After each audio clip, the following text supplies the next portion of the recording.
अलगद पडतायत म्हातारा माणूस आणि लगेच फ्रॅक्चर होऊन जाते खुब्यामध्ये. बऱ्याचशा जणांना भीती असते का माझा गुडघा असाच कापून काढून दुसरा लावताय काय, तसं नसतं. पेशंट दुसऱ्या दिवशी स्वतःच्या पायावर चालायला लागतो. नातेवाईकांचा एकच प्रश्न असतो की ह्या वयात सर्जरी करणं योग्य आहे का, माझा पाय पहिल्यासारखा होईल का. असं आता काही राहिलेलं नाहीये की डॉक्टर माझ्या गोळ्या सुरू झाल्यात हाडांच्या, तेव्हापासून माझं वजन वाढलंय. पोलीस भरती किंवा सैन्य भरतीसाठी प्रॅक्टिस करतात वर्ष 2-2 वर्ष. ट्रेनिंग जे घेतलं जातं ते सायंटिफिक नसतं. तुमच्या 60, 70, 80 वयात तुमची क्वालिटी ऑफ लाईफ कशी असेल याचा मोठा फॅक्टर असतो तुमची बोन हेल्थ. आणि हा विषय एवढा मोठा आहे, एवढा वास्ट आहे की याच्यावर बोलण्यासाठी सुद्धा पात्र ठरायचं असेल तर त्यासाठी 8 वर्षाचा अभ्यास असतो. पण आज आपण अशा व्यक्तीला भेटणार आहोत जे त्यांच्या 23 वर्षाच्या ऑर्थोपेडिक सर्जरीच्या अनुभवातून आपल्या काही कॉमन समस्यांचं किंवा काही कॉमन प्रश्नांचं समाधान करणार आहेत. आणि हा व्यक्ती एक साधारण ऑर्थोपेडिक सर्जन नसून एक ॲथलीट देखील आहे. त्यांनी आयर्नमॅन सारखी एक्स्ट्रीम स्पोर्ट्स इव्हेंट 2दा पूर्ण केलेली आहे, ज्याच्यामध्ये ते 3.8 किलोमीटर स्विमिंग, 180 किलोमीटर सायकलिंग आणि 42 किलोमीटरची मॅरेथॉन अवघ्या 13 तास 41 मिनिटात कंप्लीट केली आहे. तर आपण भेटूया या व्यक्तीला आणि समजून घेऊया की आपण आपली बोन हेल्थ किंवा आपली बोन हेल्थ मेंटेन कशी करता येईल आणि त्याची लाईफ कशी वाढवता येईल. तर डॉक्टर नमस्ते. एक आमच्या प्रेक्षकांना, आमच्या व्ह्युअर्सला एक थोडं ब्रीफ तुमच्याबद्दल सांगा की तुमचा अनुभव आजपर्यंतचा.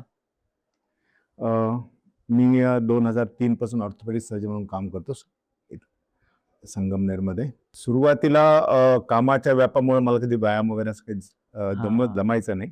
पण जसं माझं प्रॅक्टिस स्थिरावली त्यानंतर मी थोडंसं हेल्थकडे पण लक्ष द्यायला लागलो आणि हळूहळू माझ्या लक्षात आलं की हेल्थ ही फार इम्पॉर्टंट आहे आपल्यासाठी. हेल्थ जर चांगले असेल, आपण असं म्हणतोच नाही हेल्थ इज वेल्थ, बाकीची सगळी वेल्थ त्याच्यापुढे फिकी आहे. हे ज्यावेळेस मला कळालं त्यावेळेस मी सिरियसली हेल्थकडे लक्ष द्यायला लागलो. साधारणतः 2014 पासून, म्हणजे आता ऑलमोस्ट 10 ते 12 वर्ष झाली मी ह्या एन्ड्युरन्स स्पोर्ट्समध्ये आहे. ओके. ऑर्थोपेडिकची प्रॅक्टिस मी 2003 पासून सुरू केली आणि आत्तापर्यंत माझे हजारोनी पेशंट तपासून बघून झाले आहेत. ऑपरेशन सर्जरी झाल्यात, त्यात replacement, knee replacement, hip replacement, fracture surgeries, spine surgeries, arthroscopic surgery, sports surgeries, ह्या सर्व प्रकारच्या सर्जरीज मी आत्तापर्यंत केल्यात. आणि तुमचा बॅकग्राऊंड देखील फार्मिंग आहे, त्यामुळे आपलं जी फार्मिंग ऑडियन्स आहे ज्यांच्यामध्ये हे बोनचे प्रॉब्लेम्स खूप मेजरली दिसून येतात, त्यांचं सुद्धा तुम्हाला एक एक्सपिरियन्शियल नॉलेज आहे. त्यांना तुम्ही तुमच्या आईवडिलांना बघून त्यांना ते ॲड्रेस करता येणारे क्वेश्चन्स आहेत तुमच्यासाठी. तर पहिला आपण आपल्या प्रोग्राम्समध्ये स्टार्ट करूया. पुढं आपला पहिला क्वेश्चन असेल की एक लोकांची मानसिकता झाली आहे की मिड लाईफ 40-45 आलं की नीचे प्रॉब्लेम चालू होणार किंवा हाडांचे प्रॉब्लेम चालू होणार. तर हे कितपत एक्सेप्टेबल आहे, म्हणजे कितव्या वयापासून हे प्रॉब्लेम्स आपण एक्सपेक्ट केले पाहिजे? ॲक्च्युली नी पेन किंवा स्पाईनचे प्रॉब्लेम्स हे आपल्याला आपल्या उत्क्रांतीमुळे मिळालेले आहेत. आपली माणसाची जी उत्क्रांती झाली, आपण पूर्वी 4 पायावर चालायचो आणि जसं उत्क्रांतीमध्ये आपण 4 पायावरनं 2 पायावर आलो. 2 पायावर आल्यामुळं काय झालं की जो लोड आपले 4 पायाने शेअर केला जायचा तो आता फक्त 2 पायावर येतो आणि आपला जो स्पाईन आहे, पूर्वी जो हॉरिझॉन्टल पोझिशनमध्ये असतो तो आता व्हर्टिकल झाला आहे. त्यामुळं काय झालंय की फोर्सेस जे आहेत लोकोमोशनचे ते नियर आणि स्पाईनवर जास्त प्रमाणात पडतात. आता ह्यामुळं काय होतं की त्यांची झीज लवकर होते. वयाच्या 40व्या 45व्या वर्षी ही झीज सुरू व्हायला लागते आणि with age he ongoing process असते. एजिंग, त्याला मी डिजनरेशन म्हणतो, आणि ते ऑन एज ते वाढतच असतं. साधारणतः तुम्ही म्हणाल तर बरोबर आहे, 40-45 नंतर ते सुरू होतं आणि ते वेगवेगळ्या प्रकारे पण, म्हणजे वेगवेगळ्या लोकांमध्ये वेगळ्या वेळी सुरू होतं. आपली लाईफस्टाईल काय आहे त्यावर सगळं अवलंबून असतं. जर एखादा हमालीचं काम करणारा माणूस आहे जो हेवी वर्क करतोय त्याचे गुडघे गळ्याचे 30-35 वर्ष खूप भयानक दिसलेले असतात 40व्या वर्षी. पण त्याचं लाईफ ऑफिस वर्क आहे, खूप हेवी नाही आहे, काही नाही. तो त्याचे गुडघे किंवा स्पाईन जी जोडायला त्याला 50, 55, 60 पण लागते, असं आहे. म्हणजे असं काही स्पेसिफिक एज 40-45 असं असू शकत नाही. ओके. म्हणजे तुम्ही तुमची ऍक्टिव्हिटी लेवल काय आहे, तुम्ही ऍक्टिव्हिटी काय करता, तुम्ही ॲज अ लेबरर म्हणून आहात, तुम्ही ॲज अ ऑफिस वर्क करताय, तुमचं कामाचं स्वरूप काय, त्यावरही ते अवलंबून आहे. आता आपल्या जवळ बघितलं शेतकरी आजूबाजूचे आपण मी संगमेश्वरसारख्या ठिकाणी प्रॅक्टिस करतो. माझे मॅक्झिमम पेशंट हे शेतकरी आहेत. येस. त्यांच्यामध्ये बॅक एक, नी पेन, कारण त्यांचं पूर्ण आयुष्य शेतात काम करताना जातं आणि त्यामुळे त्यांच्या बॅकवर एक्सेस स्ट्रेस येऊन, गुडघ्यांवर एक्सेस स्ट्रेस येऊन त्यांची झीज लवकर सुरू होते. ओके. तर म्हणजे आपण जेवढं गाडी यूज करतो तेवढी एक्झॅक्टली एक्झॅक्टली डिप्रिशिएट होत जाते. येस तर गाडी मेंटेन ठेवण्यासाठी पण आपले काही पुढचे प्रश्न असतात. येस. तर तसाच एक प्रश्न की 80 वर्षाच्या आधी आपण मॅरेथॉन धावताना बघतो. 70 वर्षांचे काका पुण्यामध्ये ग्रँड टूर सायकल चालवताय. तर ही माऊली काय वेगळं करताय जेणेकरून त्यांची बोन हेल्थ एवढी परफेक्टली मेंटेन आहे? त्याला मी एकच कारण सांगू शकतो, ते म्हणजे ऍक्टिव्ह लाईफस्टाईल. ऍक्टिव्ह लाईफस्टाईल म्हणजे काय, की तुम्ही डेली एक्सरसाइज करणं गरजेचं. एक्सरसाइज एक आला पार्ट. सेकंड तुमचं डाएट एकदम हेल्दी असायला पाहिजे. तिसरं म्हणजे तुमची झोप, प्रॉपर झोप घेता आली पाहिजे. असं रिकमेंड केलं की 8 तास झोप रोजची गरजेची आहे. आणि तिसरं मानसिक ताणतणाव नको. ह्या 3-4 गोष्टी जर तुम्ही व्यवस्थित मेंटेन केल्या, मॅनेज केल्या, बॅलन्स केल्या, तर तुम्ही 80 वर्षापर्यंत सुद्धा ऍक्टिव्हली स्पर्धांमध्ये सुद्धा भाग घेऊ शकता. येस. तर तुम्ही पण ते तुमच्या लाईफमध्ये कसं इन्कॉर्पोरेट केलंय? आता माझं ॲज अ डॉक्टर म्हणून जर मी बघितलं तर आमचं लाईफ खूपच हेक्टिक असतं. म्हणजे ओपीडी, सर्जरीज आणि ऑर्थोपेडिक्स म्हटल्यानंतर इमर्जन्सीज बऱ्यापैकी असतात. त्यामुळे स्ट्रेसफुल लाईफ आहे. पण हे स्ट्रेसफुल लाईफ आहे याला आपण साधं पण करू शकतो, सिम्पल पण करू शकतो. काही ठिकाणी आपल्याला लिमिटेशन्स येतात. पण माझं असं म्हणणं आहे की आपण जर रोज सकाळी उठून एक्सरसाइज केलं, प्रॉपर झोप घेतली, व्यवस्थित डाएट आपलं प्रॉपर ठेवला, तर हे काय अवघड नाही आहे असं मला वाटतंय. आणि तुम्ही झोपेबद्दल तर एकदम परफेक्ट बोललात की आजकाल झोपण्याआधी 5-6 रील बघितल्याशिवाय झोप लागत नाही. तर त्याच्यामुळे पण बरेचसा इम्पॅक्ट झोपेवर देखील होत आहे. तर त्याच्याबद्दल तुम्हाला काही ॲड्रेस करावंसं वाटेल का? माझं तर असं म्हणणं आहे की एक्सरसाइज पेक्षाही आपल्याला झोप मिळणं फार गरजेचं आहे. Sleep is very vital for good health. कारण आपल्या बॉडीची जी काही रिकव्हरी आहे, आपण दिवसभर जे काही स्ट्रेस स्ट्रेन घेतोय, आपले जे बॉडी मसल्स जॉईंट्स येतात, याची कम्प्लीट रिकव्हरी ही आपल्या झोपेतच होत असते. आपल्या झोपेत ग्रोथ हार्मोन्स याचं सिक्रेशन होत असतं आणि ते आपली मसलची रिकव्हरी, जॉईंटची रिकव्हरी होत असते. त्यामुळे 8 तास झोप घेणं ही मस्ट आहे. कमीत कमी 8 तास. इकडे तिकडे होऊ शकतं, पण 8 तास झोप मिळेल याचं आपण काळजी घेतली पाहिजे. हे महत्वाचं. परफेक्ट. तर आपली बोन हेल्थबद्दल बोलतच आहोत. तर अजून एक प्रश्न खूप महत्त्वाचा की what is poison for bones more than anything else? म्हणजे आपली कुठली जी सवय आहे किंवा कुठल्या गोष्टी आहे ज्या आपल्या बोनच्या हेल्थला डॅमेज करतात?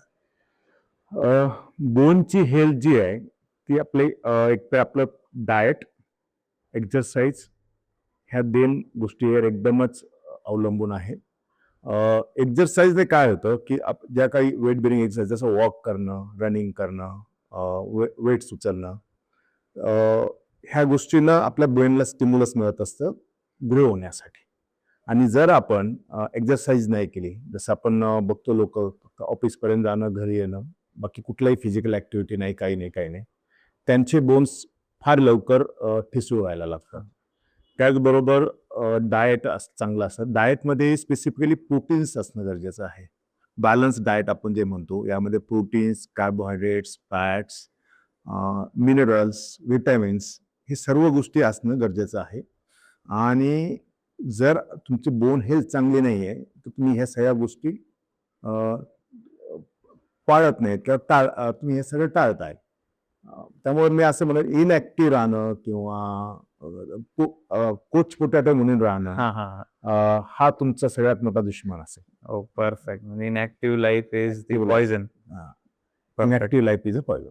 आणि मी असं देखील ऐकलंय की तुमच्या बोन्स वरती स्मोकिंग किंवा मग अशा स्मोकिंग, अल्कोहोल, मेडिकेशन्स जसं क्रोनिक स्टेरॉइड यूज ह्याचा खूप परिणाम असतो त्याच्यावर. तिसरी गोष्ट तुमचं एज, एस्पेशली स्त्रियांमध्ये पोस्ट मेनोपॉझल त्यांचे हार्मोन्स जे चेंजेस होतात त्याच्यामुळे त्यांच्या बोन्सवर त्याचा परिणाम होतो. आणि बोन्समध्ये जी काही बोन्समध्ये 2 प्रकारच्या ॲक्टिव्हिटी चालू असतात. एक ओस्टिओप्लास्टिक ॲक्टिव्हिटी, एक ओस्टिओब्लास्टिक ॲक्टिव्हिटी. ओस्टिओब्लास्टिक ॲक्टिव्हिटी आपलं बोन फॉर्मेशनचं त्या ओस्टिओब्लास्टिक सेल्स असतात त्या बोन फॉर्म करायचं काम करत असतात. आणि ओस्टिओप्लास्टिक सेल जे असतात त्या बोन डिस्ट्रॉय करायचं काम करत असतात. हे जे सगळं जे आहे एकदा की आपण आपलं मेनोपॉज आला आणि हार्मोन्सचं प्रमाण कमी झालं, इस्ट्रोजन हार्मोन्स, प्रोजेस्टेरॉन हार्मोन त्यांचं प्रमाण कमी झालं की हे रिव्हर्स होऊन जातं. ओस्टिओप्लास्टिक ॲक्टिव्हिटी वाढते. त्यामुळे बोन ठिसूळ व्हायला लागतात. आपण कॉमनली त्यामुळे बघतो की heap fracture, spine fracture, just trivial fall म्हणजे जस्ट अलगद पडतायत म्हातारा माणूस आणि लगेच फ्रॅक्चर होऊन जाते खुब्यामध्ये. हे त्याचं मूळ कारण त्यांची बोन ठिसूळ झालेले असतात वयोमानामुळे. आमचे नातेवाईक आहे, वय 75 ते 80 वय आहे त्यांचा. तर त्यांना खुब्यामध्ये फ्रॅक्चर झालाय. ओके. तर डॉक्टरांनी सजेस्ट केलंय की त्यांचं ते खुबा रिप्लेस करावा. पण नातेवाईकांचं म्हणजे आमचे जे फॅमिली मेंबर आहेत त्यांचं दुमत झालंय की ह्या वयात ते रिप्लेस करायला हवं की नको. तर मग तुमचं काय म्हणणं असेल याच्यावरती? ॲक्च्युली खुब्यामध्ये फ्रॅक्चर होणं हे म्हातारपणात वयोवृद्ध लोकांमध्ये खूप कॉमन आहे. त्याचं एक कारण म्हणजे हाडं ठिसूळ झालेली असतात वयोमानामुळं. आणि जस्ट एक ट्रिव्हल फॉल म्हणजे बाथरूममध्ये पडले, हे पडले तरी त्यांचा तो खुबा फ्रॅक्चर होऊन जातो. आता खुबा फ्रॅक्चर होताना खुबा त्याचे वेगवेगळे प्रकार आहेत की खुबा कुठं फ्रॅक्चर झाला आहे. एक तर त्याच्या मांडीचं जे खुब्याचं हाड आहे त्याच्या नेकला फ्रॅक्चर झालंय. खाली इंटरट्रोकॅन्ट्रिक रिजन म्हणून असते तिथं फ्रॅक्चर झालंय. जर खूप फ्रॅक्चर हे नेक रिजनमध्ये जर झालं असेल तर आपण शक्यतो बॉल रिप्लेस करतो आणि पेशंटला लवकर चालतं कसं करता याचा विचार करतो. खाली इंटरट्रोकॅन्ट्रिक रिजनमध्ये झालं असेल तर आपण तो बॉल वाचवण्याचा प्रयत्न करतो. एक रॉड आणि स्क्रूने आपण त्याला फिक्स करतो. आता तुम्ही म्हणता 75 ते 80 वय आहे, खुबा फ्रॅक्चर आहे. अशा पेशंटला माझ्या मते तरी ऑपरेशनशिवाय पर्याय नाही. आता ह्या वयात पेशंट फिट नसतात. त्यांना डायबेटिस असतो, ब्लड प्रेशर असतं, त्यांचं हिमोग्लोबिन कमी असतं, त्यांना बरेच प्रॉब्लेम असतात. त्यांच्या ओव्हरऑल सिस्टीम जे आहे त्या थोड्याशा आता वयोमानामुळं स्लो झालेल्या असतात. त्यांचा हार्टचा प्रॉब्लेम असू शकतो त्यांना, त्यांचं हार्टचं फंक्शन डिरेंज असतं. पण ह्या वयातले पेशंट ज्यावेळेस पडतात आणि खुब्यात फ्रॅक्चर होऊन त्यांना चालता येत नाही आणि त्यांना आपल्याला पूर्णपणे घरात झोपून त्यांची सेवा करावी लागते. म्हणजे त्याच्यामध्ये जाग्यावरच बसून त्यांचं टॉयलेट, लघवी बघणं हे सगळं आलं. त्याचबरोबर ते पडून राहतात पूर्ण वेळ. तर पडून राहिल्यामुळं urinary tract infection, chest infection ह्या गोष्टी घडतात. निमोनिया म्हणतो आपण त्याला. पेशंट कंटिन्यू पडून राहिला तर त्याला बेड सोर्स होतात पाठीला. कारण फ्रॅक्चरमुळे वेदना आहेत, वेदनामुळे हालचाल नाही. आणि तो एकाच ठिकाणी पेशंट पडून राहिला तर त्याला बेड सोर्स वगैरे झाले. थोडक्यात काय आहे की जर ह्या पेशंटला आपण लवकरच चालतं नाही केलं, उभं नाही केलं त्यांच्या पायावर तर ते कॉम्प्लिकेट होत जातात. त्यांच्या आहे ना मॉर्बिडिटी वाढतात. म्हणजे त्यांचे ना ओरल सिस्टीम स्लो व्हायला लागते एकंदरीत. आणि मी असं पेशंट बघितले की ते जर आपण त्यांना चालवलं नाही तर ते असेही पुढच्या 1.5-2 महिन्यामध्ये, 1 महिन्यामध्ये, 2 महिन्यामध्ये पूर्णपणे हे होतात. आणि सगळ्यात महत्त्वाचं काय आहे, तसे बेट आता हे वय आहे त्यांचं 75 ते 80 त्यांनी त्यांचं आयुष्य जगलेलं असतं. त्यांच्यावर खूप अपेक्षा नसतात. फक्त एकच असतं की त्यांचं बर्डन फॅमिलीवर नको आहे. त्यांनी स्वतःचं टॉयलेट करणं, स्वतः चालणं, स्वतः ही त्यांच्या अपेक्षा असते. पेशंटला तुम्ही भोपून ठेवणार आहे 3 महिने घरामध्ये. हे सगळं करणारं कोण घरामध्ये? आजकाल आपण बघतो न्यूक्लिअर फॅमिली, आई-वडील, मुलगा-मुलगी, मुलगा आणि हे सगळं आहे. ह्या वेळेस आपल्याला एकच पर्याय उरतो, तो म्हणजे पेशंटला सर्जरी करून त्याला लवकरात लवकर त्याच्या पायावर उभं करणं. आता ह्यात रिस्क आहे, तुम्हाला सांगितलं की हे नॉर्मल माणसापेक्षा ह्या म्हाताऱ्या लोकांमध्ये ऑपरेशनची रिस्क असते. त्यातली सगळ्यात मोठी रिस्क म्हणजे अनस्थेशियाची रिस्क असते. म्हणजे अनस्थेशिया दिल्यानंतर ह्या पेशंटला त्यांचा ब्लड प्रेशर कमी होणं किंवा हार्टवर एकदम लोड येणं, ह्या गोष्टी घडू शकतात. तरीही आपल्याला ती रिस्क घेऊन ह्या सर्जरीज कराव्या लागतात, जेणेकरून ती लोक त्यांची नॉर्मल लाईफ जगतील. त्यामुळे मी तर असं म्हणेल की पेशंटला फ्रॅक्चर झालंय खुब्यात तर त्यांना झोपून ठेवू नका. त्यांना कुठलेही कॉम्प्लिकेशन असेल ते सगळे डायबिटीस असेल, ब्लड प्रेशर असेल, त्याला सगळं व्यवस्थित कंट्रोलमध्ये आणून त्याची सर्जरी करून पेशंटला चालतं करणं हे सगळ्यात महत्वाचं असतं. ओके. अजून एक खूप महत्वाचा प्रश्न आहे, जो ऍक्च्युली पर्सनली मला पण दोर वाटतो कधी कधी, की नीज मधून आवाज येणे ही खरंच चिंतेची बाब असते का? नेहमीच चिंतेची बाब असते. मधून फक्त आवाज येतोय पण कुठलंही पेन नाहीये. आपण आपल्या ऍक्टिव्हिटी रेग्युलर करतोय, आपल्याला कुठली इन्स्टॅबिलिटी नाही, म्हणजे लपक मारत नाहीये गुडघा किंवा असं अडकल्यासारखा होत नाहीये, लॉकिंग होत नाहीये आणि फक्त आवाज येतोय, तर त्याला काही काळजी करायचं कारण नाही. पण त्याच्याबरोबर जर तुम्हाला पेन होतंय, आवाजाबरोबर पेन होतंय किंवा गुडघा लॉक होऊन जातोय, मुवमेंट थांबून जाते किंवा चालताना तुमचा पाय असा लपक मारतोय, तर मग आम्ही त्याला इंटरनल डिअरेंजमेंट ऑफ नी म्हणतो. त्याच्यामध्ये तुमच्या नी मध्ये जे गाद्या आहेत, लिगामेंट्स आहेत, त्याचा प्रॉब्लेम असण्याची शक्यता असते. ओके. मग त्यावेळेस आपल्याला ते इन्व्हेस्टिगेट करून घ्यावं लागतं, MRI, एक्स-रे, आणि त्यातून आपण त्याचं हे करतो. पण नुसता आवाज येणं काही प्रॉब्लेम आहे. ओके. तुम्ही आता म्हटलं की नीज लॉक होतात किंवा मग एक्स्ट्रीम कंडिशन मध्ये त्यांना जेव्हा ते ठिसूळ जातं, पूर्णपणे डॅमेज होऊन जातं, तेव्हा नी किंवा जॉईंट रिप्लेस करण्याची वेळ येते. पण या गोष्टीला एक भीती असते मनामध्ये लोकांच्या, की नी रिप्लेस केल्यावरती मला रिकव्हर व्हायला खूप वेळ लागेल, मी तोपर्यंत कोणावर डिपेंडंट राहणार. तर ही भीती किती योग्य आहे? आता नी रिप्लेसमेंट कुणाला लागतं किंवा नीचं रिप्लेसमेंट सर्जरी कधी करतात याबद्दल मी थोडंसं सांगतो. आपल्या गुडघ्याचा जो सांधा आहे तो मांडीचं हाड, खाली नडगीचं हाड आणि पुढं वाटी म्हणतो आपण, ह्या 3 हाडांनी बनलेला आहे. नॉर्मल सांधा जो आहे त्याच्या मांडीचं हाड, खाली नळीचं हाड आणि पुढं निकॅप म्हणतो आपण, वाटी म्हणतो. ही मुवमेंट जी आपली असते, याचं जे आवरण असतं, हे गुळगुळीत असलेलं आवरण असेल तर आपल्या मुवमेंट स्मूथली होतात, आपल्याला पेन होत नाही. पण हे जे आवरण आहे हे वयोमानानुसार घासलं जातं, ते तिथून ते निघून जायला लागतं आणि direct bone to bone contact आल्यानंतर पेन सुरू होतं. हे वृद्ध लोकांसाठीच आहे. साधारणतः 60 नंतर हा प्रॉब्लेम सुरू होतो. नी रिप्लेसमेंट सर्जरी ही प्रत्येकालाच करावी लागते असं नाही. पेशंट त्याच्याही स्टेजेस असतात, त्याला आम्ही ऑस्टिओआर्थरायटिस म्हणतो नीचा. ह्या ऑस्टिओआर्थरायटिसचे स्टेजेस असतात, स्टेज 1, स्टेज 2, स्टेज 3, स्टेज 4.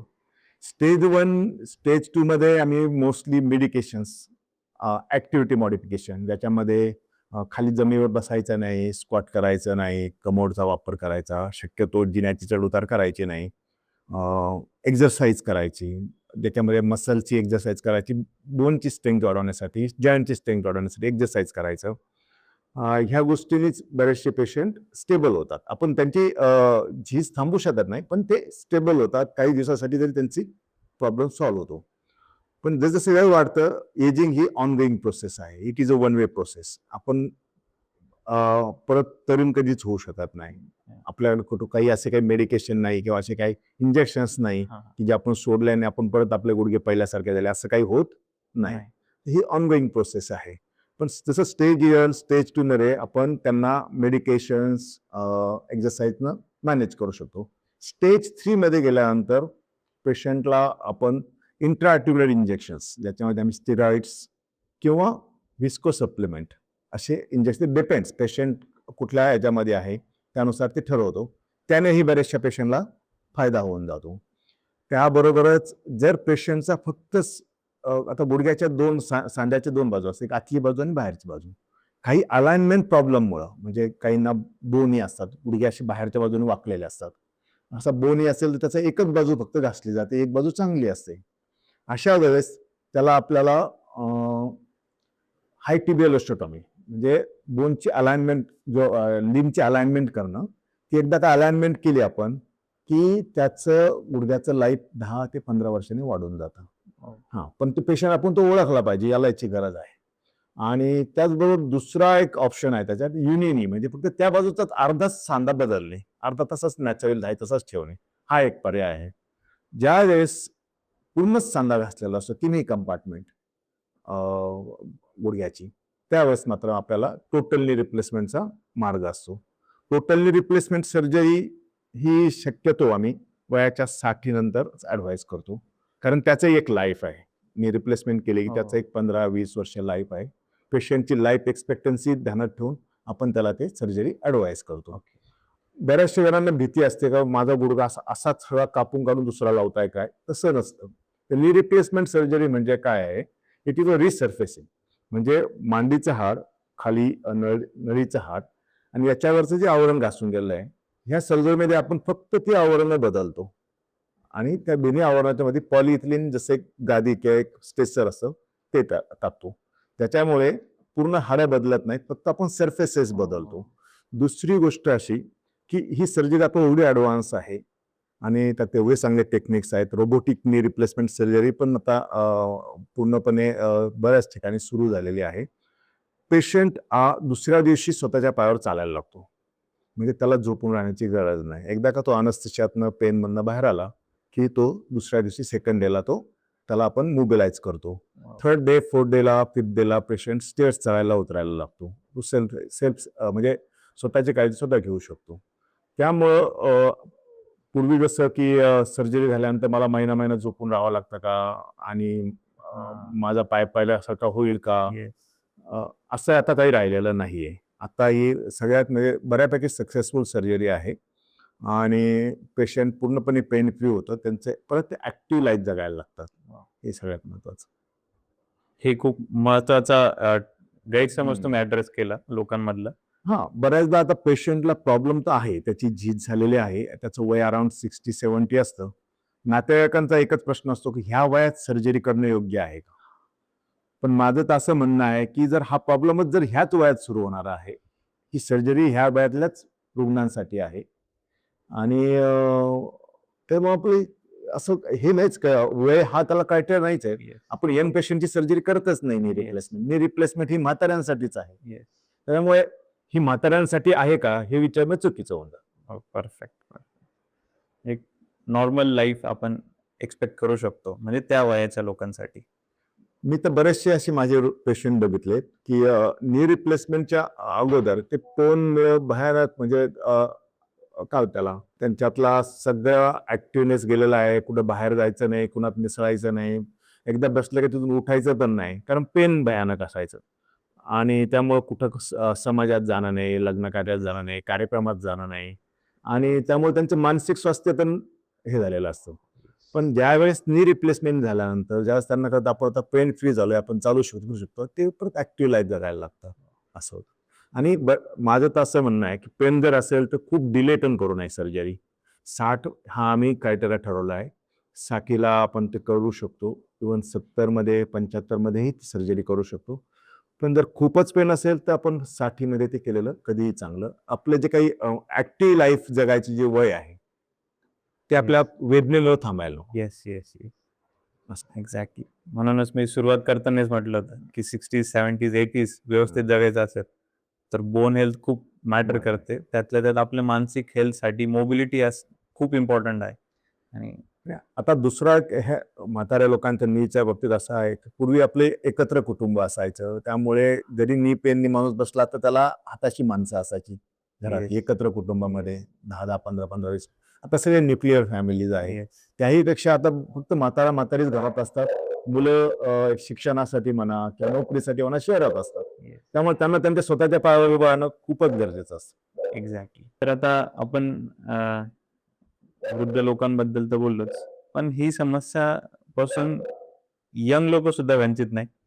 तर यंग लोकांमध्ये कोविड नंतर एक खुव्याचा एक प्रॉब्लेम व्हायला लागला, तर तो काय आहे? ऍक्च्युली कोविडमध्ये कोविडचं जे काही मेकॅनिझम होतं त्याच्यामध्ये रक्त गाठ्या होणं आणि रक्तवाहिन्या ब्लॉक होणं, हे हृदयात आपल्या फुफ्फुसामध्ये व्हायचं आणि आपण त्याला निमोनिया किंवा हे म्हणायचो. त्यावेळेस त्यांना रेस्पिरेटरी प्रॉब्लेम असायचा. पण तीच क्रिया पुढ्याचा जो बॉल असतो, बॉल आणि सॉकेट जॉईंट आहे खुबा, तर त्या बॉलला जाणारा जो रक्त पुरवठा आहे हा वन वे असल्यामुळे त्या जर रक्तवाहिन्या ब्लॉक झाल्या तर त्याचा रक्त पुरवठा खंडित होऊन ते हार्ट कोरडं पडायला लागतं. आणि मग कोरडं पडलं की त्याचा शेप बदलून जातो, ते घासायला लागतं आणि त्याचा मग आम्ही सेकंडरी ऑस्टिओआर्थरायटिस म्हणतो. तर त्याला avascular necrosis leading to secondary osteoarthritis हा प्रॉब्लेम कोविड नंतर अगदी यंग पेशंटमध्ये पण बघायला मिळतो. अगदी मी तर वयाच्या 20व्या वर्षी 18व्या वर्षी पण पोरांना एव्हीएन झालेलं बघितलंय. ऍक्च्युली एव्हीएन हा तसा जुना आजार आहे.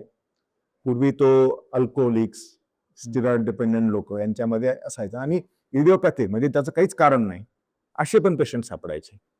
पण कोविड नंतर त्याचं प्रमाण वाढलं, बऱ्यापैकी वाढलं. आणि एव्हीएन हा जो आजार आहे हा खूपच डिसेबलिंग आहे. जर स्टेज 1 स्टेज 2 मध्ये पकडलं तर त्यालाही आपण तो बॉल सेव्ह करण्यासाठी, तो चेंडू वाचवण्याचा प्रयत्न करू शकतो. त्यासाठी सर्जरीज, मेडिसिन्स आहेत. पेशंट खूपच उशिरा स्टेज 2, 3, स्टेज 4 मध्ये गेला तर मात्र त्यालाही हिप रिप्लेसमेंट सर्जरी हा ऑप्शन आहे. ओके. तर हा प्रॉब्लेम वॅक्सिनचा की नाही, आता माझ्याकडे बरेचसे पेशंट येतात तर त्यांनी व्हॅक्सिन घेतलं त्याच्यामुळे झालं. व्हॅक्सिनचा तो प्रॉब्लेम नाहीये. तो actually it is a disease process, Covid. Okay. कोविडचं साईड इफेक्ट ते राहून गेलेलं आहे. परफेक्ट. अजून एक महत्वाचा प्रश्न की मनका सरकणे याचा लॉंग टर्म इम्पॅक्ट आहे की हे प्रॉब्लेम आपण कम्प्लिटली सॉल्व्ह करू शकतोय? आता मनका सरकणे ऍक्च्युली अशी काही टर्म नाहीये. ती टर्म आहे मनका सरकणे, पण आपला ग्रामीण भागात कॉमनली गॅप पडला, मणक्यात गॅप पडला, मानेच्या मणक्यात गॅप पडला, असे त्यांच्या कंप्लेंट्स असतात. आता मणक्यावर जर म्हटलं ना आपण तर 3-4 प्रकारचे आजार आहेत. सगळ्यात पहिलं आपण म्हणू डिजेनरेटिव्ह डिसीज, म्हणजे मणक्याच्या मधल्या ज्या काही गाद्या असतात त्यांना आम्ही इंटरव्हर्टेबल डिस्क म्हणतो.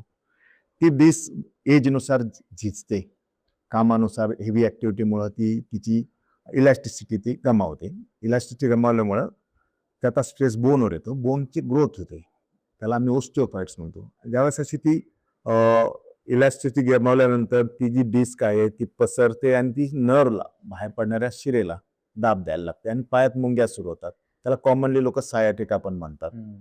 तर ते जे आहे त्याला आम्ही लंबार स्पॉन्डिलोसिस म्हणजे वयोमानामुळं किंवा अतिश्रमामुळे झालेली झीज, हा झाला एक मणक्याचा पहिला प्रॉब्लेम.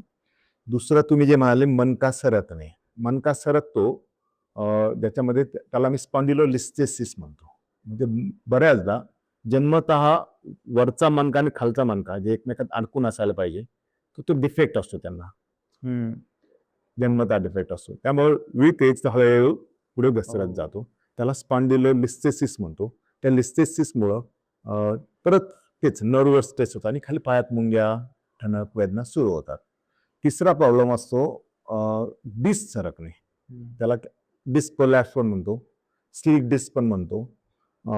ज्याच्यामध्ये अचानक म्हणजे आपण खाली पडलेला ₹1 सुद्धा घ्यायला वागतो अचानक आणि आपण म्हणतो उसनमधली टिचं भरलं, ती सुरुवात असते. पण कधी कधी काय असं हेवी उचलताना एकदम अचानक चमक भरते, त्यावेळेस ती जी डिस्क आहे, डिस्कचा जो आतला मधला जो मोबाईल पार्ट आहे त्याला न्यूक्लियस पल्पसस म्हणतो, तो बाहेर निघतो जोराने आणि शिराला दाब देतो आणि त्यास भयानक वेदना सुरू होतात पायाला. त्याला स्लीप डिस्क म्हणतो. आता हे सगळे जे आजार आहेत त्यांचे वेगवेगळ्या प्रकारचे मॅनेजमेंट पण आहेत, असं म्हणजे सगळ्यांना एकाच ह्याच्यात म्हणू शकत नाही. हा, सगळ्यांची लक्षणं एकच असतात, पायात वेदना जाणं, पायात मुंग्या जाणं आणि त्याला सायाटिका म्हटलं जातं. हे कमरेच्या बाबतीत. हे मानेच्या बाबतीत झालं तर हातात मुंग्या जाणार आणि हातात वेदना होणार, हाताला विकनेस जाणवणार. तर ही अशी त्याची लक्षणं असतात. तर याचा एक लॉंग टर्म इम्पॅक्ट असतो की हे आपण परमनंटली सॉल्व्ह करू शकतो? ज्या गोष्टी यंग लोकांमध्ये डिस्क कोलॅप्स म्हणा किंवा स्पॉन्डिलोलिस्थेसिस आहे, याच्यावर सोल्युशन्स आहेत, ते आपण सॉल्व्ह करू शकतो. पण बिग जनरेशन झीज होणं जे नॅचरल आहे त्याला ऍक्टिव्हिटी, एक्सरसाइज, डाएट ह्या सगळ्या गोष्टी परत तिथे एकत्र येतात. फिजिओथेरपी हे सगळं आलं. Perfect perfect. हाच एक टॉपिक यंग लोकांनाच घेऊन आपण पुढे जाऊया, की पूर्वी आपले मावळे घुडसवारी करायचे.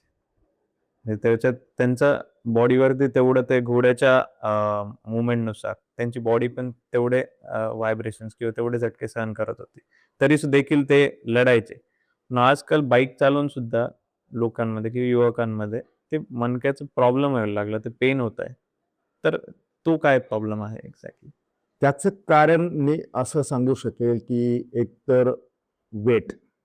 आता जर बघितलं ना आपण तर ओबेज पेशंट बऱ्यापैकी दिसतात. ओव्हर वेट असेल तर मणक्यावर स्ट्रेन येणार. दुसरं लॅक ऑफ एक्सरसाइज, ऍक्टिव्हिटी आणि काही नाही, कायम बसून, त्यामुळे मसलची एक्सरसाइज नाही, स्ट्रेन सगळा स्पाईनवर जातो. आणि तिसरं एक कारण पेन होण्याचं मी हे म्हणू की इंजुरीज. जसं मी आता सांगितलं काही उचलताना वगैरे होतं, ते याच्यामुळे पेन होऊ शकतं. पण मेनली माझं असं म्हणू की लाईफस्टाईल आणि डाएट. ओके, ह्या दोन गोष्टी. त्यांचं पूर्वीचं जे डाएट होतं ते नॅचरल डाएट, त्याला ऑर्गॅनिक म्हणतो आपण, ऑर्गॅनिक फूड. आता आपण काय खातो?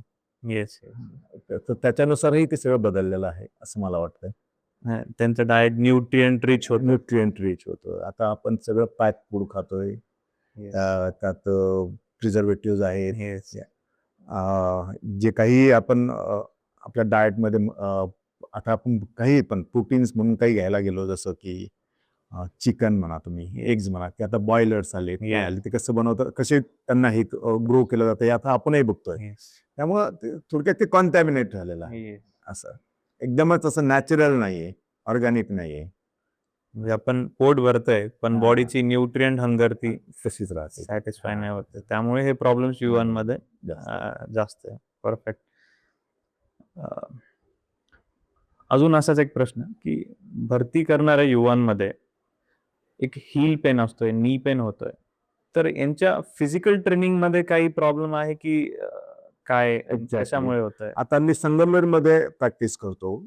माझे उपडीतले रोज 3-4 मुलं असतात ही, जे पोलीस भरती किंवा सैन्य भरतीसाठी प्रॅक्टिस करतात. वर्ष 2-2 वर्ष, 3-3 वर्ष ते प्रॅक्टिस करत असतात. आणि त्यांची स्पर्धा जशी जवळ येते की ते मग नी पेन, शिन पेन, हील पेन असं घेऊन येतात. आणि मग त्यांना एकदा एक्झामिन केलं, त्यांना बघितल्यानंतर माझ्या लक्षात येतं की त्यांच्या 3 ते 4 चुका होतात. सगळ्यात पहिलं, त्यांचं जे काही ट्रेनिंग आहे, ते ट्रेनिंग जे घेतलं जातं ते सायंटिफिक नसतं. म्हणजे सायंटिफिक का नाही, की आपल्याला मध्ये रिकव्हरीला वेळ दिला गेला पाहिजे. रोजच आपण उठून पळू शकत नाही.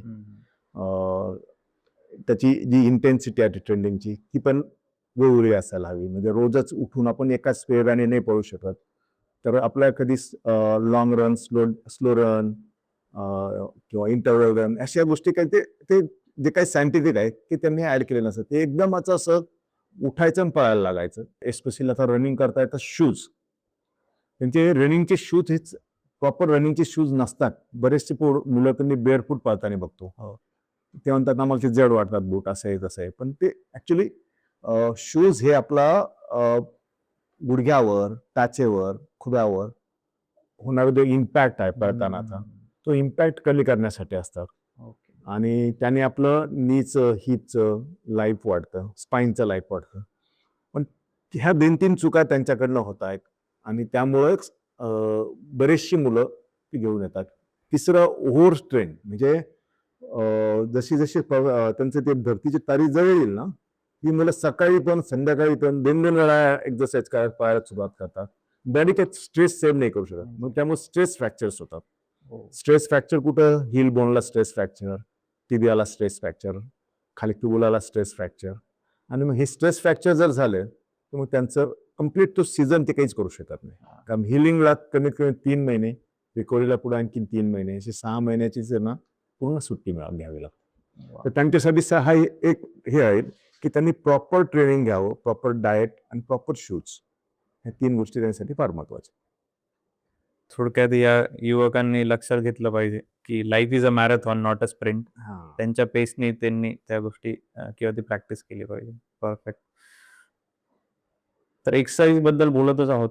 तर एक जिम मध्ये मुलं किंवा जे युवा असतात ते फ्लो मध्ये म्हणा किंवा जोश मध्ये म्हणा, हेवी लिफ्टिंग, हेवी वेट्स. तर थोडक्यात how deadly is deadlift and squats? जे जिम जॉईन करतात ना त्यांना आणि काही लोक असतात त्यांना आम्ही आरंभशूर म्हणतो. म्हणजे सुरुवातीलाच ते एकदम जोरात हे करतात आणि काही मग प्रॉब्लेम झाले की ते गायब होऊन जातात. त्यामुळे इंजुरीज व्हायचे चान्सेस जास्त असतात. Yes. तिथे मी म्हणेल की जिम मध्ये तुम्ही डायरेक्ट जाऊन काही करू नका. एक चांगलं मार्गदर्शन कोच काहीतरी असलं पाहिजे. कोणतरी चांगला मित्र जो ऑलरेडी पहिल्यापासून करतोय त्याचं मार्गदर्शन घेणं गरजेचं आहे. दुसरी गोष्ट जिम मध्ये काय होते की माझा मित्र तेवढं वजन उचलतोय मी पण उचलायला पाहिजे. ही जी कॉम्पिटिशन सुरू होऊन जाते म्हणजे ती आपोआप सुरू झालेली असते येस. ईर्ष्या ती आणि त्याला बळी पडू नये. दुसरी गोष्ट मसल्स हे काही असे एका दिवसात किंवा 15 दिवसात एका महिन्यात होत नाहीये. सुरुवात करायची असेल जिमला जाणं तर एकदम छोट्या वजनाने सुरू करायला पाहिजे. जसं त्याला आम्ही कंडिशनिंग म्हणतो मसलची. मसल्स कंडिशनिंग झाली पाहिजे चांगलं प्रॉपर. त्यात ही ट्रेनिंगचे म्हणजे एका दिवशी पूर्ण बॉडीचा वर्कआउट नसतो करायचा. जे बॉडी बिल्डर्स असतात त्यांना माहिती आहे ते पार्टली करतात. म्हणजे अप्पर बॉडी, लोअर बॉडी एक वेळेस असं आणि त्याच्यामुळे एकदम स्ट्रेन येत नाही बॉडीवर. दुसरी गोष्ट मी जिम मधल्या लोकांचं कॉमनली बघतो की डेडलिफ्ट किंवा स्क्वॉट जे आहे खूप हेवी वेट घेऊन करता येते. ऍक्च्युली ते सगळ्यात बेस्ट एक्सरसाइज आहे डेडलिफ्ट. कंपाऊंड एक्सरसाइज म्हणतो त्यात सगळ्या प्रकारचे मसल, कोर मसल्स, आपली ग्लुटाय मसल्स, थाय मसल्स सगळे इन्व्हॉल्व झाले असतात. कंपाऊंड एक्सरसाइज म्हणतो आपण. किंवा स्क्वॉट ही सुद्धा कंपाऊंड एक्सरसाइज आहे. त्याचे बेनिफिट्स खूप जास्त आहेत. पण ते फक्त प्रॉपरली जर झाले तरच आहे ना, त्याच्याने त्यांनी इंजुरीज होऊ शकतात. येस. आणि एकदा त्याने इंजुरीज झाला की मग थांबून जात. एक्झॅक्टली. तुम्ही एक भरतीबद्दल बोलताना एक पॉइंट ऍड्रेस केलाच, पण तरी आपण त्याच्यावर थोडं एक स्ट्रेस देऊया की आपली युजल लाईफमध्ये किंवा आपल्या ऍक्टिव्हिटीमध्ये आपलं फुटवेअरचा प्रकार आपलं बोन हेल्थ स्पेशली नीजवर किती इम्पॅक्ट करतो? आपल्या फुटवेअरचा जो हे आहे तो फक्त नीच नाहीच तर heel pain, knee pain, even back pain ह्या सगळ्यांवरच इम्पॅक्ट करतो. पण माझ्या उपयोग मी बघतो की हिल पेनचे पेशंट खूप कॉमन आहे. त्याचं एक कारण मी समजतो असं असावं की आता प्रत्येकाच्या घरात फरशी आहे, टाईल्स बसवलेल्या आहेत, म्हणजे हार्ड सरफेसवरच चालताय. येस. पूर्वी आपण मातीत चालायचो, चिखलात चालायचो, गवतावर चालायचो, तर एक नॅचरल कुशनिंग होतं. आणि आता ते नाहीये. तर आता आपण पूर्ण वेळ याच्या हार्ड सरफेसवरच चालतो. त्यामुळं काय होतं की आपल्या टाचेच्या तिथं जे प्लांटर फेशिया म्हणून असतं त्याला कंटिन्युअस इम्पॅक्ट होऊन प्लांटर फेसायटिस सुरू होतो आणि हिल पेन सुरू होतं. हे खूप कॉमन आहे हिल पेन. जर तुमची हिल पेन त्याच्यासाठी उपाय काय आहे की आपण सॉफ्ट हिल पॅड असलेले शूज वापरणं किंवा आपण घरातही वापरू शकतो. कारण आता आपण घरात फरशी तर नाही बदलू शकत, पण आपले शूज घरातले वेगळे. आता आपल्या पूर्वीसारखं नाही का घरात चप्पल नाही घालायची, बाहेरच काढून यायचं. पण आता ही ऍज अ ट्रीटमेंट आपल्याला ते करू शकतो. नी पेन जर म्हणाल तुम्ही तर तोच परत आहे की जर तुम्ही प्रॉपर शूज वापरत नाही आणि तुम्ही ऍक्टिव्हिटी करताय, रनिंग, जॉगिंग किंवा स्किपिंग ह्या ऍक्टिव्हिटी करताय तर त्याचा इम्पॅक्ट नीवर होतो. नीची झीज व्हायला त्याने म्हणजे स्पीड वाढतो त्याचा. असं आहे. आर्थरायटिस जो उशिरा होणार आहे तो लवकरच व्हायला सुरुवात होऊन जाते ऑस्टिओआर्थरायटिसची. असं आहे. आणि सेल इम्पॅक्ट स्पाईनवर पण होतो. आपण जिथं आपले जे इंटरव्हर्टेबल डिस्क ज्या शॉकअपचं काम करत असतात त्या एक्झॉस्ट व्हायला लागतात. तर त्याचा परिणाम हा ऑलमोस्ट संपूर्ण शरीरावर होतो. म्हणजे फुटवेअर सारखी बारीक छोटी गोष्ट फुटवेअर साठी फार महत्त्वाचं आणि ते एवढे इम्पॅक्ट करते आपल्या हेल्थवर. गुडघ्यांची लिगामेंट इंजुरी नेमकं काय आहे? गुडघा हा जो सांधा आहे हा हिंज जॉईंट म्हणतो आपण त्याला.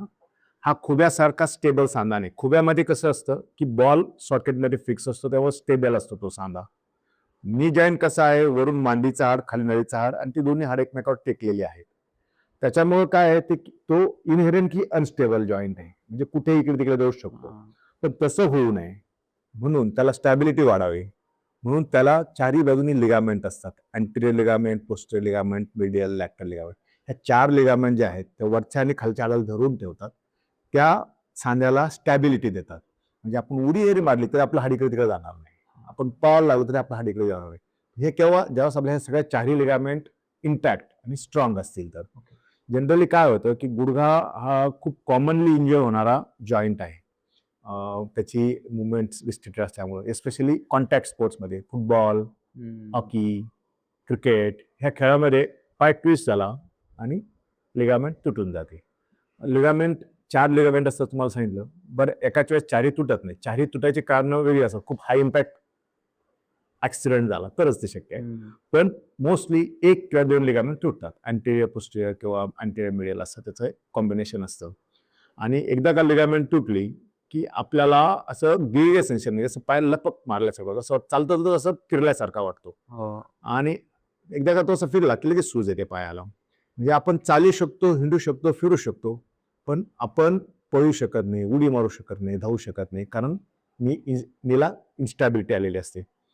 अशा वेळेस आपल्याला अशा रुग्णांना त्यांचं इन्व्हेस्टिगेट करावं लागतं, जेणेकरून त्यांचा पहिला एक्सरे केला जातो. एक्सरेमध्ये लिगामेंट इंजुरी बरोबर काही बोनी पण इंजुरी आहे का नाही ते बघावं लागतं. त्यांचा MRI स्कॅन केला जातो. MRI स्कॅनमध्ये आपल्याला एक्झॅक्ट लिगामेंट तुटली का पार्शियली तुटली ते कळतं. एकच तुटली का 2 लिगामेंट बरोबर आतल्या गादीला पण इजा आहे का, ते हे सगळं बघावं लागतं. आणि आपले जेव्हा डायग्नोसिस कन्फर्म होतं की हां, याला ही अँटेरियर पोस्टेरियर लिगामेंट तुटलेली आहे, तर मग अशा पेशंटला आम्ही सुरुवातीला कॉन्झर्वेटिव्ह ट्रीटमेंट देतो काही दिवस, मसल स्ट्रेंथनिंग करून. एक 2 ते 3 आठवडे त्याचं हे झाल्यानंतर त्यांना दुर्मिळीतून त्यांची सर्जरी करू. त्याच्यामध्ये आपण लिगामेंट रिकन्स्ट्रक्शन सर्जरी म्हणतो ती. एकदा का ती लिगामेंट रिकन्स्ट्रक्शन सर्जरी केली की आपला पूर्ववत होऊन जातो. ओके.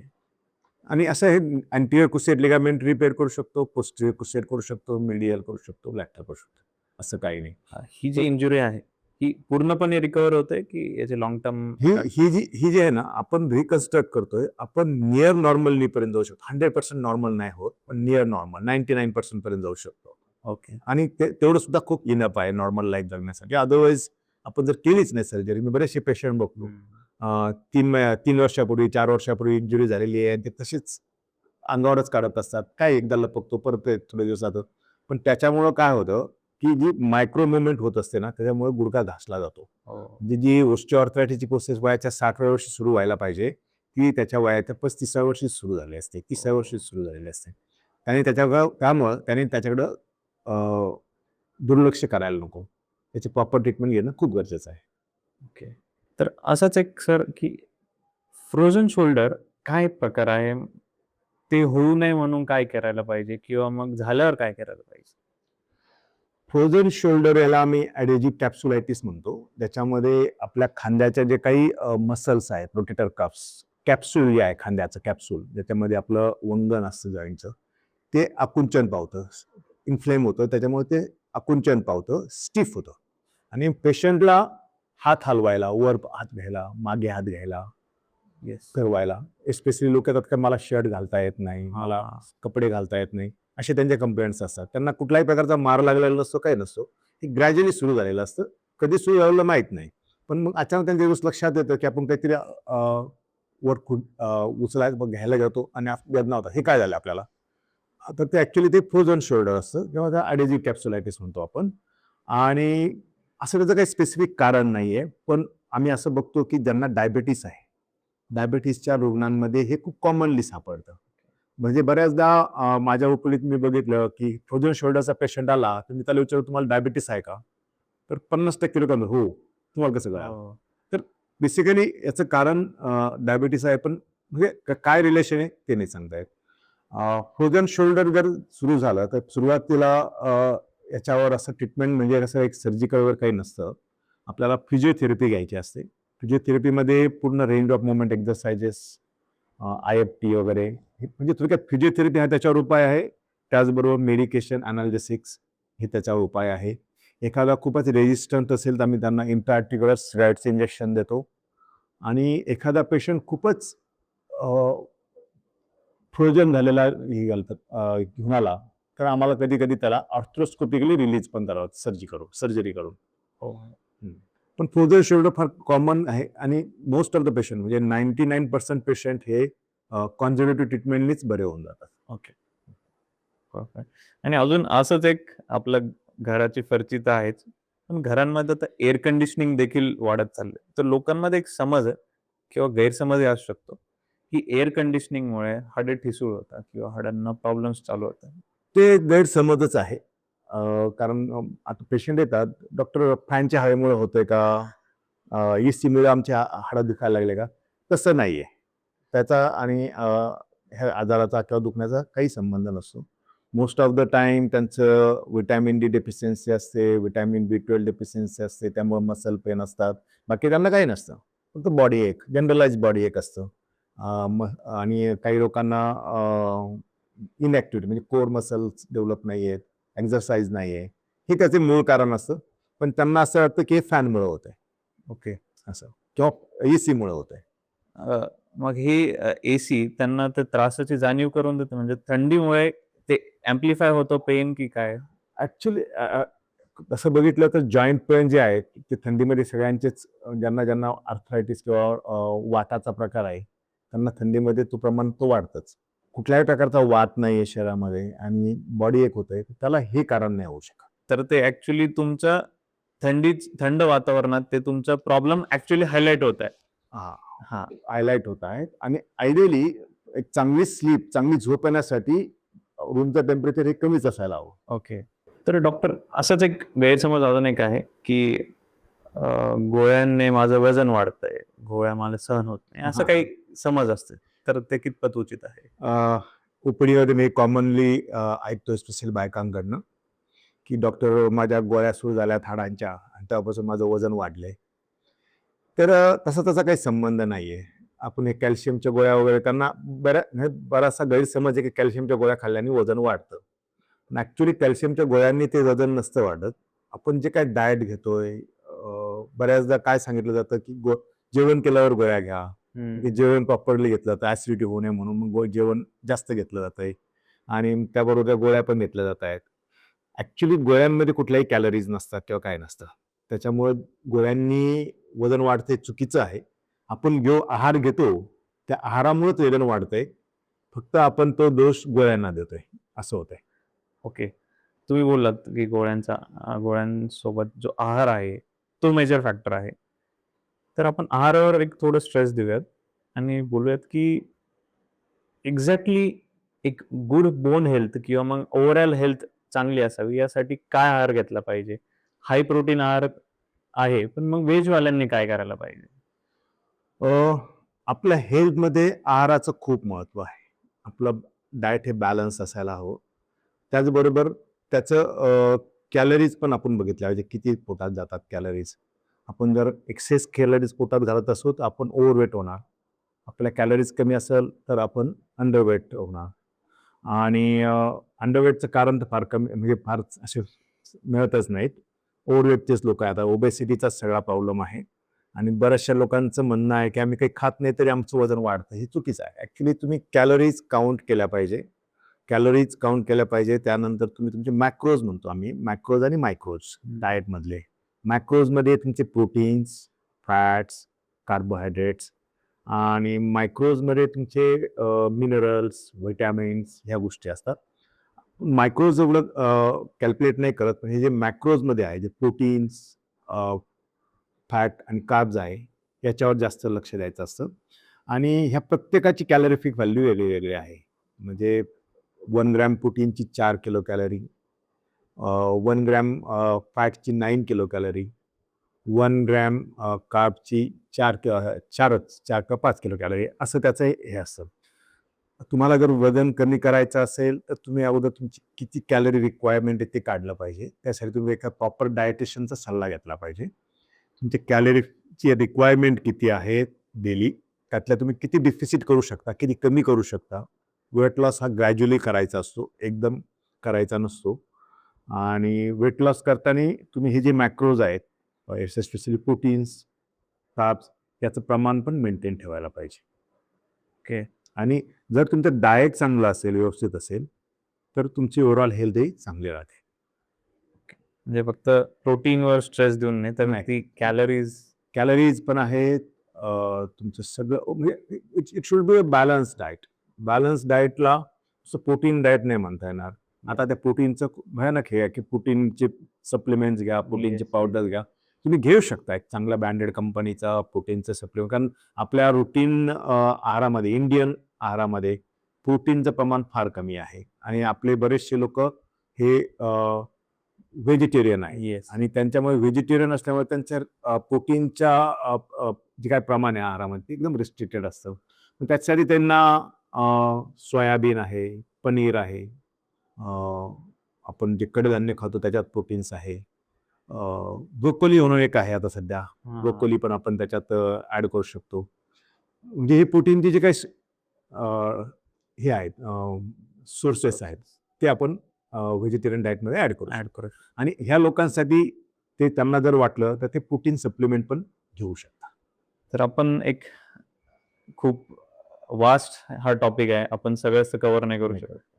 बट एक कन्क्लुडिंग क्वेश्चन माझा असेल की आय चेकअप असतो, हेल्थ हार्ट चेकअप असतो, लंग चेकअप सुद्धा असतो, पण बोन हेल्थ चेक करण्यासाठी कुठले चेकअप्स आहे का? यंग लोकांसाठी असं काही करायची गरज नाही, अनलेस अँड अंटिल त्यांना काही प्रॉब्लेम आहे, म्हणजे काही पेन होतंय, कुठं काहीतरी आहे, तर ते डॉक्टरकडे जाऊन चेकअप करू शकता किंवा त्यानुसार ते हे करू शकता. ज्यांना जॉईंट्स पेन आहे, वयाच्या 35-40 नंतर सुरू होत आहेत, तर त्यांना आम्ही न्यूमॅटिक डिसीजेस म्हणतो, त्या लोकांसाठी त्यांनी काही टेस्ट करून घेणं गरजेचं असतं. ज्यांना मॉर्निंग स्टिफनेस म्हणतो, सकाळी उठल्यावर कडकपणा येणं, हे छोटे छोटे सांधे सुजणं, गुडघ्याचे सांधे, खांद्याचे सांधे दुखायला लागणं, आणि हे या सुरू होतं तर त्यांनी अर्थरायटिस प्रोफाईल म्हणून एक टेस्ट असतात, ज्याच्यामध्ये आपण युरिक ॲसिड, त्याचबरोबर रुमॅटॉइड अर्थरायटिसची टेस्ट, अँटी-CCP म्हणून एक टेस्ट असते, एक ENA ब्लॉट टेस्ट असते. ह्या सगळ्या टेस्टचं एक प्रोफाईल आहे, अर्थरायटिस प्रोफाईल, ते आपण करतो. आणि ज्या लोकांना फक्त बॉडी एक आहे, काही असं नाही, त्यांच्यासाठी आपण व्हिटॅमिन B12, व्हिटॅमिन D3 ही टेस्ट ॲडिशनल करायला सांगतो. पेशंट जर ओल्ड एजमध्ये असेल, साधारणतः 50 नंतर, 55 नंतर, 60 नंतर, तर त्याने त्याची बोनची स्ट्रेंथ, बोनची डेन्सिटी चेक करायला पाहिजे. त्याला आम्ही बोन डेन्सिटोमीटर, बेग्जा स्कॅन म्हणतो. तर ती टेस्ट केली की त्याच्यात आपल्याला कळतं की आपल्या बोनची डेन्सिटी किती आहे, काय आहे. आपण ओस्टिओपोरोसिस म्हणजे आपले हाडं टिश्यू होत आहे तर नाही आहेत, पहिली जी स्टेज असते ओस्टिओपेनिया, त्यामध्येच आहोत का, काय आहे, हे आपल्याला लक्षात येतं. एस्पेशली बायकांनी त्यांची मेनोपॉज सुरू झाल्यानंतर ही टेस्ट करून घेणं गरजेचंच आहे. ओके. बाकी ब्लड कॅल्शियम किंवा ब्लड फॉस्फरस त्या टेस्टला एवढं इम्पॉर्टन्स नाही त्याच्यामध्ये. ओके. तर सर आपण या विषयावर तुम्ही 23 वर्ष म्हणजे अनुभव आहे, हा एवढा मोठा अभ्यास 1 तासात समेटणं तर पॉसिबलच नाही. पण तुम्ही वेळात वेळ काढून आमच्या किंवा मग प्रेक्षकांचे जे कॉमन प्रश्न आहे लोकांचे, ज्याच्यावर आम्ही रिसर्च करून जे क्वेश्चन बनवतो ते तुम्ही ॲड्रेस केले, तुमच्या अनुभवातून ते परफेक्टली सॉल्व्ह केले. म्हणजे माझ्या अकॉर्डिंगली तर हे परफेक्टली सॉल्व्ड क्वेश्चन्स आहे. तर याबद्दल आम्ही खूप खूप आभारी आहोत. Thank you. We are very thankful. आणि एक एंड नोट तुम्हाला काही सांगायचे असेल हेल्थबद्दल किंवा बोन हेल्थबद्दल स्पेसिफिक आमच्या प्रेक्षकांना, तर काय असेल? हेल्दी लाईफस्टाईल असावी माणसाची. त्याने वेट करू नये का आजार झाला की मग मी व्यायामाला सुरुवात करेन. हा फार कॉमन प्रश्न असतो. पाठ दुखायला लागली किंवा हे दुखायला लागलं, डॉक्टर मी कुठला व्यायाम करू किंवा डॉक्टर मी आता काय करू. तर व्यायाम हे आपल्याला आजार होऊ नये म्हणून करायचे असतात. एक्सरसाइज हा एक प्रिव्हेंटिव्ह मेजर म्हणून करायचं असतं, ही ट्रीटमेंट नसते. एकदा का जर आजार झाला तर आपल्याला रेस्ट घ्यावी लागते, त्याला बरं करण्यासाठी मेडिसिन घ्यावे लागतात. तर आजार होऊ नये म्हणून तुम्ही लाईफस्टाईल तुमची हेल्दी लाईफस्टाईल असावी. हेल्दी लाईफस्टाईलमध्ये डेली एक्सरसाइज, बॅलन्स डाएट, ज्याच्यामध्ये प्रोटीन्स असतील, कार्ब्स असतील, फॅट असेल, न्यूट्रिएंट्स रिच असतील, विटॅमिन्स असतील आणि प्रॉपर बॉडी वेट मेंटेन करणं गरजेचं आहे. त्याचबरोबर तुमची मेंटल हेल्थ चांगली ठेवण्यासाठी तुम्ही मेडिटेशन, योगा ह्या गोष्टी करायला पाहिजे.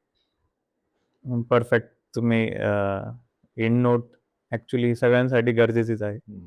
Exercise is a prevention not a cure. आणि थँक्यू सर, तुम्ही वेळ दिला. Very thankful. आणि तुम्हाला ह्या पॉडकास्टमध्ये अजून काही प्रश्न असतील तर एक कमेंटमध्ये तुम्ही मेन्शन करा. आम्ही सरांकडे परत येऊया. आम्ही सरांकडे परत येऊन ते प्रश्नांचं समाधान करून घेण्याचा प्रयत्न करूया. तर कीप वॉचिंग. तुम्हाला ज्या गोष्टी फीडबॅक असेल काही तर प्लीज शेअर करा खाली. आणि सर तुम्हाला तुमच्यासोबत कनेक्ट करायचं असेल त्यांना तर मग बेस्ट काय असेल, बेस्ट प्लॅटफॉर्म? फोन नंबर आहे हॉस्पिटलचा. ओके. आपण तो शेअर करू शकतो. कुणाला मेसेज करून, व्हॉट्सअप करून ते आपल्याला त्यांचे प्रॉब्लेम्स हे करू शकता. आपण त्यांना शक्य होईल त्याप्रमाणे त्यांची शंकाचं निरसन करायचा प्रयत्न करूया. Perfect perfect. तर इथे स्क्रीनवरती आपण एक नंबर ॲड करतो किंवा डिस्क्रिप्शनमध्ये पण आहे. तर तुम्ही त्याच्यावर कनेक्ट करून सरांसोबत कनेक्ट होऊ शकता. So thank you. Thank you so much. Thank you. Thank you sir.